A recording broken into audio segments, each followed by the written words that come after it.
ஓம்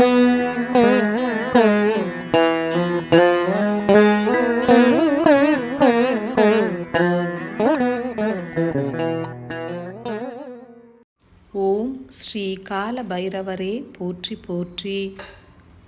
கால பைரவரின் சன்னதி என்பது மனிதர்களின் ஆன்மாவினை ஈர்க்கும் காலம் உருவாகியுள்ளது. எங்கும் நிறைந்த ஈசனுக்கு எங்கும் சிவத்துளிகளாக நிலைத்து இயங்கா தன்மைக்கும் துணையாய் நின்று விரிந்து மலர்ந்து இயங்குகின்ற தன்மைக்கும் யாம் துணையாவோம். ஒடுங்கும் சக்தியோடு ஒடுங்கிய காரணத்தினால் யாம் ஆதிசிவனோடு பூரணமாய் பிணைக்கப்பட்டோம். இத்தருணம் விரிகின்ற ஒவ்வொரு சிவ துளியினையும் வரவேற்று இப்பூமியில் இயங்கிடவும் யாம் உதவுகின்றோம்.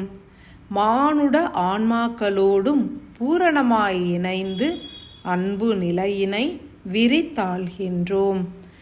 அன்பு மானுடர்களின் ஆன்மத் துகள்கள் விடுபட்டு விண்ணேறிட காத்துள்ள நிலையில் மீண்டும் சிரசினை அடைந்து சிறைப்பட முன் வருமா எனில் ஆம் என்றே யாம் உரைத்திருப்போம். ஏனெனில் அனைவரது ஒளிப்பாலமும் அகத்தியரின் ஆன்ம ஒளியோடு பிணைந்து விட்டதால் மனிதர்களின் சுய ஆன்மா தடைகள் இன்றி தயக்கமின்றி அவரவர் சிரசினை அடைந்து ஒளியாய் பரவுகின்றது. அகத்தியரின் ஒளிப்பாலத்தோடு இத்தருணம் வரை இப்புவியில் வாழ்கின்ற ஆன்மாக்களில் 12இல் 1 பாக ஆன்மாக்கள் இணைந்து விட்டன என்பதனை உணர்ந்து கொள்ளுங்கள். அகத்தியரின் சேவகர்கள் ஆழ்ந்து சிவ பூஜை புரிகின்ற தருணத்தில் ஆன்மாவின் விடுபட்ட சிவத்துளிகள் ஒளியாய் ரசமாய் புவியினை மீண்டும் அடைகையில் தன்னை சூழ்கின்ற பற்பல ஆன்மாக்களை ஈர்த்து புவியின் மூல மைய அச்சாணியாய் நிலைத்து பரமாத்மாவோடும் அதனை கடந்தும் தீர்க்கமாய் அமைக்கப்பட்டுள்ள அகத்திய ஒளிப்பாலத்தோடு பிணைக்கப்பட்டு வருகின்றன. சூரிய சுழல் எனும் அதிதீவிர சக்தி நிலைகளை உருகிய பாதரச ஒளியாக கொண்ட அகத்திய ஒளிப்பாலத்தின் காந்த சக்தி வீரியமாய் அடைந்துள்ளது. அதன் பொருட்டே ஈர்ப்பு நிலைகளும் அதிகரித்து வருகின்றது.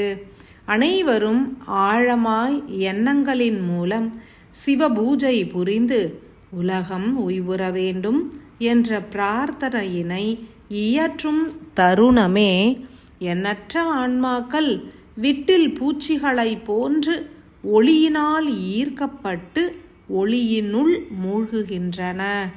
இதனை உணராத நிலையிலேயே வாழ்ந்து மடிபவர்களும் உண்டு. எனினும் உணர்ந்து அனுபவித்து சிவரசத்தை பருகி விண்ணேறினால் விண்ணுலக வாழ்வினில் பல படிநிலைகளை கடக்கலாம். 26வது சிவத்துளியாக வெளித்தோன்றி மாபெரும் ஈர்ப்பினை அருள உள்ளவர் ஸ்ரீ நாகேஸ்வரன் எனும் சிவத்துளியே ஆகும்.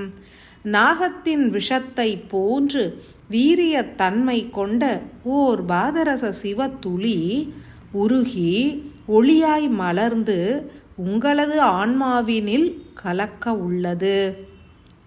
இதன் மூலம் ஒவ்வொருவரது உள் விஷத்தன்மை விலகும், ஒளி கூடும்.